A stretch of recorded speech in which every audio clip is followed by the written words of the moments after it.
হেলালি খেজুর গাছ আসলে এতটাই সুন্দর হয়। হেলালি খেজুর মানে যা ভাষায় প্রকাশ করা যাবে না। এটা যদিও আদা কাঁচা আদা পাকা খায়। দেখেন ভাই, এটার লাগা আমরা করেছি আগেই, একটা লাগা করেছি কিন্তু আবার ফেটে গেছে।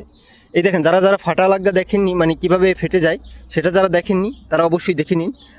এবং আপনাদের এই হেলালি খেজুর গাছটা এই মানে এই আমার এই বাগানে খেজুর, এই হেলালি খেজুর গাছটাই আমার কাছে বেশি ভালো লাগে। হেলালি খেজুর গাছ আর একটা আছে বরহি, বরহি খেজুর গাছ। এই হেলালি খেজুর গাছ এবং বরহি খেজুর গাছের খেজুরটা খেতে ভালো লাগে আমার কাছে বেশি। আর একটা আছে দাউই খেজুর। দাউই খেজুর যদিও অনেক সৌদিরা প্রাধান্য দেয় না, কিন্তু আমাদের মাঝে প্রাধান্য দেওয়া হয় বেশি।